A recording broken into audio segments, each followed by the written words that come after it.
Nos espían a través de las cámaras de nuestro teléfono o hasta de nuestro robot aspiradora. Manipulan a los niños y niñas con las películas de Disney. Están entre nosotros los extraterrestres. Está el mundo gobernado por un grupo de reptiles disfrazados de gente. Como ves, las presunciones que conocemos como teorías de conspiración pueden ser muy variadas y algunas más o menos absurdas o bueno, casi increíbles. Lo que sí tienen la mayoría de ellas en común es que suelen ser muy difíciles de comprobar por gente como tú y yo, a menos que alguien con los recursos adecuados a la mano lo logre hacer y lo divulgue. Y aún así, ¿cómo podríamos creer en eso que nos diría esa persona si encima de todo vivimos en un mundo bombardeado a diario por fake news o bulos o falsas noticias y además cada vez está más al alcance de cualquier persona engañarnos con una foto o un video de esos deepfake? Pues al fin y al cabo se vuelve todo un acto de fe, porque a ciencia cierta, y nunca mejor dicho el término ciencia, no podemos comprobar de primera mano algunas de esas aseveraciones. Por otro lado, hay algunas verdades que han sido admitidas por algunos protagonistas de ciertos hechos del pasado y entonces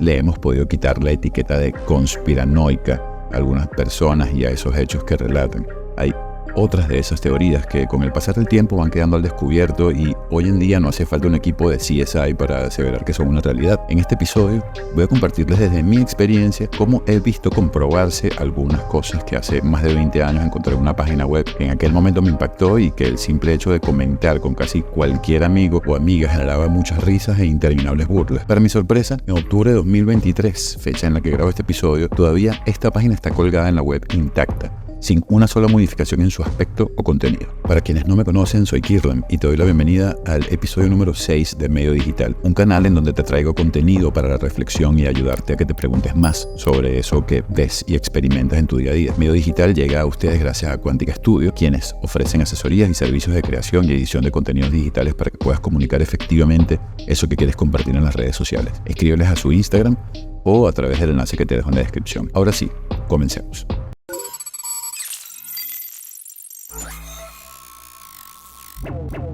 Para el año 2001, yo tenía ya un par de años de estar estudiando la carrera de Sociología en la universidad, lo que me acercó al estudio de temas filosóficos, que en resumidas cuentas me había llevado poco a poco a hacerme más preguntas sobre el origen de las ideas, del pensamiento humano, de las percepciones y por ende de la evolución de nuestra especie en esas áreas. Como todos los días, me metí una tarde a internet a través de la ya olvidada conexión Dial-Up que teníamos en casa y busqué un término que resonaba mucho en ese momento por la convulsión política que vivíamos en esos años: los amos del mundo. Fue entonces cuando apareció en la lista de Webcrawler, que junto a Yahoo y Altavista eran casi los únicos buscadores disponibles, una página que se titulaba Los proyectos de los amos del mundo, estrategias para un control global de la sociedad. Mi primera impresión evidentemente fue, vamos a ver qué tipo de locura dice esta gente aquí. Y como cualquier persona ansiosa y desesperada por ver qué tanta información contenía aquel sitio web, lo primero que hice fue echar un vistazo haciendo scroll hasta el final de la página, dándome cuenta de que se trataba de una tabla de 12 ítems estructurada en 3 columnas. Una de proyectos y la última de medios utilizados para alcanzar esos objetivos. La primera y la última con una escala de calificación entre 1 y 5 según el grado de ejecución alcanzado, y al final de cada descripción de proyecto había una estimación del año para el que estaría previsto alcanzarlo. Además, el grado de aceptación del público para esos proyectos que calificaban desde muy fácil hasta muy difícil. Y eso para mí serían horas de entretenimiento asegurado en ese momento. En este episodio vamos a revisar algunos de esos ítems y les dejaré el link de esta página en la descripción por si quieren ojearla más a fondo. Como sabemos, la curva de evolución de la ciencia y la tecnología es parabólica. Cada año que pasa representa un crecimiento literalmente exponencial en hallazgos.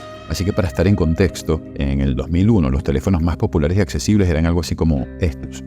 Navegar en internet a través de un teléfono móvil era impensable en la mayoría de países y hasta se cobraba una tarifa por cada mensaje SMS que mandaras. Ni hablar de la geolocalización. Tener un GPS era además de costoso, algo que nadie parecía necesitar más allá de los exploradores o snobistas. Y con esto quiero decir que muchos de los elementos tecnológicos que hoy nos parecen normales y cotidianos hace 20 años eran todavía como sacados de una película de ciencia ficción. Antes de pasar a los planteamientos de esta página, te quiero aclarar que no te estoy diciendo con esta información que yo crea o esté de acuerdo con todo el pie de la letra, porque sin duda, y como pasa con muchas de las teorías que estamos acostumbrados a ver de este estilo, pareciera haber una mezcla de ideas lógicas y razonables con imaginación sin límite y paranoia desatada. Pero igual te quiero dejar a ti juzgar eso. Entendiendo esto, veamos el primero de los proyectos de los amos del mundo para controlarnos que llamó mi atención. No es necesariamente el primero de la lista, que por cierto me pareció bastante fantasioso para el momento, y dejé para después pero no se preocupen que probablemente le dediquemos otro episodio entero. Volver borrosa la frontera entre lo viviente y lo no viviente. Aumentar la confusión del público sobre la distinción entre seres vivos y las máquinas. Horizonte de ejecución, año 2000. Obtención del acuerdo del público, bastante fácil. Etapa de ejecución, 2, es decir,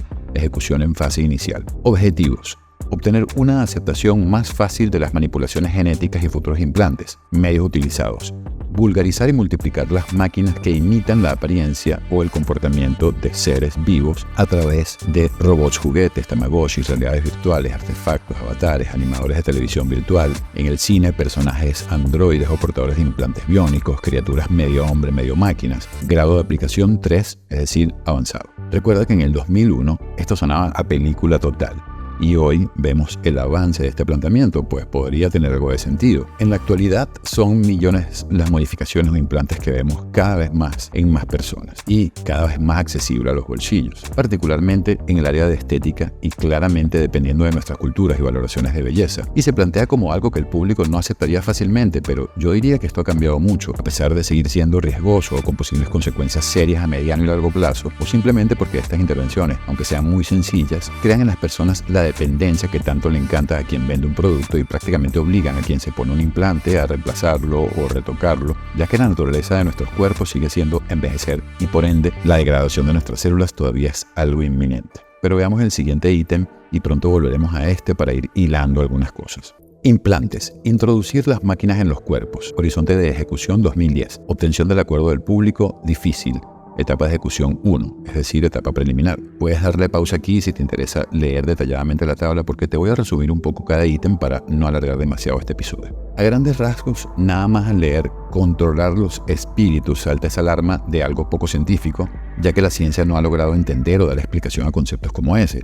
Pero la realidad es que si vemos el camino que está recorriendo Elon Musk, por ejemplo, con su compañía Neuralink, no es difícil imaginarnos que más pronto que tarde nuestros cerebros podrán ser conectados a Internet sin necesidad de tener un aparato en la mano o frente a nuestros ojos, pero sí dentro de nuestro cuerpo. Obviamente, la forma de generar más aceptación de esta idea entre la población es a través de esa intención altruista de ayudar a personas con problemas o disfunciones motoras, cosa que es capaz de manipular a cualquiera que tenga contacto directo o indirecto con personas que padecen algunos de estos problemas. Y tampoco es difícil imaginar que solo quienes se arriesguen a las primeras etapas de experimentación y además puedan pagar esos jugueticos tendrán una ventaja considerable en algunos aspectos del mundo laboral. Pero no podemos dejar de pensar en que existe entonces al menos la posibilidad de que seamos más manipulables y controlables si alguien puede conectarse directamente a nuestros pensamientos y dirigir nuestras acciones físicas literalmente, ¿no? El hecho es que si empezamos a ver gente con implantes como los que propone Elon Musk versus gente que no tiene la capacidad de obtener información con solo pensar de conectarse a Internet, estaríamos claramente frente a una ventaja comparativa que pone a los seres biónicos en ventaja. Y, si bien en este proyecto se alude a que los implantes podrían otorgar otros beneficios a las personas, no solo en sus cerebros, sino con mejoras que los hagan más fuertes o resistentes, estamos hablando de que obtener ciertos trabajos sería más difícil para alguien que no tenga estas habilidades reforzadas. Pero viendo cómo van las cosas, creo que la industria de la robótica ya está trabajando en comenzar esa sustitución de mano de obra humana por máquinas que no se quejan y que solo requieren mantenimiento y energía. Si además sumamos a todo esto el superveloz avance de la inteligencia artificial y la computación cuántica, pues creo que el proyecto de control que nos ponen aquí se puede hasta quedar corto. ¿Tú qué opinas? Te leo en los comentarios. En el tercer ítem de los que vamos a hablar, nos encontramos con uno de mis favoritos, quizá por ser, a mi juicio, el menos conspiranoico de todos, pero probablemente el que da paso a muchos más. Idiotización de la población. Dice que esperaba ejecutarse para el año 1990, siendo muy fácil la aceptación del público y estando en las últimas de sus etapas de ejecución. Esto probablemente es una realidad, y aquí vamos a detenernos en los planteamientos que nos proponen. Los objetivos son impedir al público pensar y cuestionarse inteligentemente preguntas sobre su condición y sobre la manera como está organizada y dirigida la sociedad, y volver al público más fácilmente manipulable, debilitando sus capacidades de análisis y de sentido crítico. ¿Cómo pretenden alcanzar estos objetivos? Difundiendo masivamente programas de televisión debilitantes, alienantes, y esto incluiría, desde mi punto de vista, sembrar en nuestras mentes estereotipos claros y marcados a través de animadores y protagonistas de programas de televisión. Y también podríamos meter aquí las películas taquilleras de Hollywood, para que aprendamos inconscientemente a reaccionar de maneras específicas a ciertas situaciones de la vida que nos pasan o que incluso se espera que pasen en un futuro.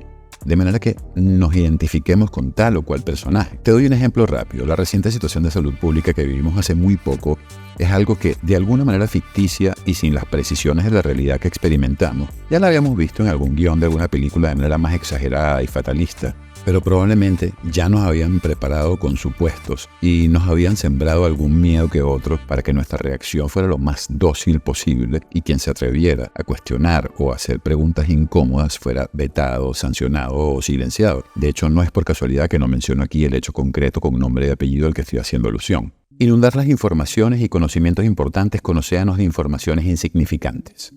Basta ver un noticiero de casi cualquier cadena informativa grande o pequeña para ver cómo espacios prime o de mayor sintonía nos ponen la historia de un gatico que rescataron de una alcantarilla o la historia particular de alguna persona que hizo algo que pareciera ser curioso, y ni hablar de la inundación de esos espacios con malas noticias una tras otra, simplemente porque se ha comprobado que ese tipo de contenido genera adicción. Y al fin y al cabo lo importante no es informar, sino mantener nuestra atención para vendernos más y más productos y servicios, explotando en muchas ocasiones nuestros miedos, como vimos en el episodio anterior, que te dejo aquí y en la pantalla final por si no los has visto y te interesa mirarlo. Luego tenemos promover actividades de entretenimiento de masas alienantes, promover el consumo de tranquilizantes y somníferos. Ya hemos visto cómo salió eso con los opioides. Autorizar sin restricción el consumo de alcohol y la venta a un precio accesible a los menos favorecidos. Actuar de tal forma que la educación dada a los niveles o capas sociales inferiores sea la más pobre posible. Reducir el presupuesto de la educación pública y dejar que se desarrollen en los establecimientos educativos condiciones de caos y de inseguridad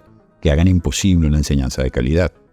Limitar la difusión de los conocimientos científicos, en particular en las áreas de la física cuántica, de la neurobiología y sobre todo de la cibernética o la ciencia del control de los sistemas vivos o no vivos. Limitar también la difusión de los conceptos más poderosos concernientes a la economía, la sociología, la filosofía. Hablar en público de tecnología más que de ciencia. Y a ver, cualquiera podría decirme que hoy en día consigues todo tipo de temáticas desarrolladas en Internet, pero muy probablemente lo que te recomiendan las plataformas es en función de los intereses que has aprendido de tu algoritmo según lo que ya has visto. Y por lo general no es el contenido reflexivo el que te recomienda, sino el más visto y aprobado por las mayorías. Y honestamente, según mi observación, a las mayorías cualquier cosa que le huela a educativo es sinónimo de aburrido. Las excepciones son quizá en donde se trata de hacer un esfuerzo por llevar información valiosa disfrazada con algún juego o tratando hábilmente de incluir algún lenguaje más sencillo, es decir, como hacemos con los niños y niñas. De hecho, si has llegado a este punto del video, lo más seguro es que no formes parte de esa media. Así que celebremos con un like aquí abajo, a ver si hackeamos aunque sea un pelín el algoritmo y ponemos a reflexionar a más personas en esta plataforma. Bueno, y obviamente suscríbete si no lo has hecho porque estoy seguro de que te van a interesar los próximos episodios. Generalización del dinero electrónico. Aquí tenemos otro de estos proyectos conspiranoicos que ya hoy vemos casi como una realidad. Pagar con tarjeta de crédito o débito se ha vuelto un hecho masivo y mundial, con la idea de que es mucho más cómodo y rápido. Ciertamente nos ahorra tiempo y nos hace más productivos, cosa que probablemente conviene mucho a quienes nos contratan. Que el día de pago de nuestro salario simplemente aparezca el abono de crédito en nuestra cuenta bancaria y ya podemos disponer de él en cualquier establecimiento comercial o donde vayamos a adquirir lo que necesitemos. Yo recuerdo que antes los patronos o empleadores estaban obligados, según la ley, a darnos permiso durante nuestras horas laborables para ir al banco a cobrar nuestro cheque del mes o de la quincena, cosa que podía ser incómoda para cualquiera, ya que ir al banco tampoco es que es algo placentero, pero al mismo tiempo es indudable que queda un registro de cuánto dinero tenemos, cuánto nos gastamos y hasta en qué productos y establecimientos específicos nos los gastamos. Si a esto agregamos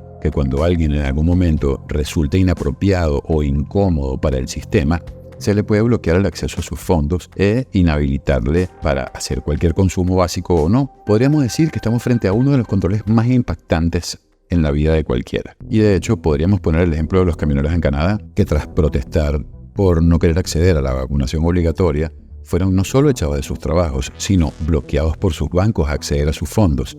Y de hecho, fue a través de Bitcoin que algunos lograron evadir ese control, ya que si algo ofrece esa criptomoneda es privacidad a la hora de hacer transacciones. Con lo cual nos preguntamos, ¿es un castigo justo que si alguien toma la decisión de no vacunarse, por ejemplo, le impidan acceder a su propio dinero y ahorros, cuando ni siquiera se entendía bien la naturaleza de aquella situación sanitaria en ese momento y probablemente, hasta el sol de hoy, no haya ciencia cierta una comprensión de a quién afecta y a quién no? Y bueno, si revisamos los intereses económicos detrás de esas vacunas, en fin, ese es otro tema y por cierto bien delicado en casi todas las plataformas masivas como esta.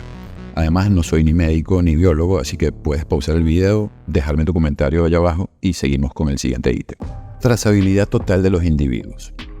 Creo que está bastante claro que el objetivo de este proyecto es lograr recopilar la mayor cantidad de información posible de cada habitante a través de bases de datos, y esto es un hecho hoy. Nuestra información personal es incluso vendida por aplicaciones gratuitas que instalamos en nuestros móviles, a las que muchas, sin nosotros saberlo, por no leer las condiciones que aceptamos, damos nuestro consentimiento para que las utilicen y terminan vendiéndolas a compañías de marketing y quién sabe a quién más. Aún habiendo creado legislaciones recientes con respecto a la privacidad de nuestros datos en Internet, es posible que algunos entes gubernamentales accedan a ellos con la excusa de preservar la integridad y la seguridad pública. Y aunque este proyecto expuesto en esta página hace 20 años presume que podrían insertarnos implantes o dispositivos para lograr su cometido, como vimos en el ítem anterior, y de hecho en Estados Unidos hasta se aprobó en el Congreso la utilización de chips intradérmicos para identificar pacientes en ciertos centros médicos, con el tiempo nos hicieron tan adictos a los teléfonos móviles que los llevamos voluntariamente a donde sea, y con ello un localizador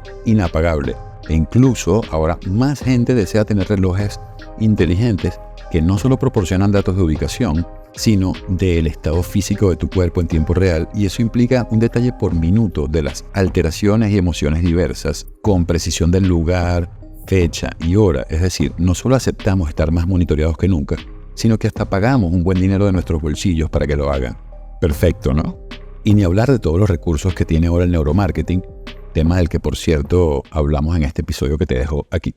En general puede ser curioso cómo las cosas que nos resultan más normales en nuestro día a día podrían ser parte de una estrategia para controlarnos, y ciertamente muchas personas tenemos la costumbre de que eso sea lo normal, especialmente si hemos tenido la experiencia desde que somos muy jóvenes de vivir bajo un sistema basado en mantener el orden precisamente a través de ponernos limitaciones en tantas facetas de nuestra vida. Cuando hacemos un análisis más exhaustivo de nuestras crianzas y procesos educativos, llegamos a entender que en muchas oportunidades somos prácticamente obligados y obligadas a seguir un sinnúmero de parámetros preestablecidos que podrían ni siquiera tener sentido cuando los confrontamos con nuestras emociones e incluso nuestras necesidades más elementales. Seguramente podríamos coincidir en que a lo largo de varias generaciones, la progresiva industrialización y la necesidad de que seamos cada vez más productivos, en algunos casos simplemente por un hecho de supervivencia y en otros tantos por la idea que nos han vendido de que mientras más cantidades de dinero amasemos en nuestras cuentas bancarias o tengamos más bienes de esos que son asociados a la riqueza material, nos han ido moldeando a través de modelos y estereotipos de personas que se han vuelto famosas. Y la pregunta es, ¿cómo conocemos a esta gente famosa? ¿Cómo llegaron a tener esa fama que les vuelve reconocibles en cualquier latitud del planeta? Y la respuesta más obvia y con más sentido común sería a través de los medios de comunicación masiva. Esos medios que desde la popularización de la radio han ido creciendo y se han vuelto cada vez más atractivos en el presente. La primera necesidad que cubrieron fue la de informarnos qué está pasando más allá de donde ven nuestros ojos o a donde podríamos llegar con más facilidad. Eso implica otorgar el poder a quienes controlan esos medios, no solo de difundir información que pueda afectar nuestro bienestar, como pudo ser en el caso de las primeras guerras mundiales, sino difundir ideas, de manipularnos y hacernos pensar cosas que espontáneamente quizá no pensaríamos. Y con los avances tecnológicos, podríamos hasta decir que se ha ido reduciendo progresivamente nuestra capacidad de imaginar, porque ya se nos presentan esas ideas con imágenes en 4K, en pantallas que ya no tenemos que ir a ver en un establecimiento con un montón de desconocidos, y hasta podemos llevar en nuestros bolsillos y sacarlas en el metro, el bus, el tren y hasta caminando de un destino a otro.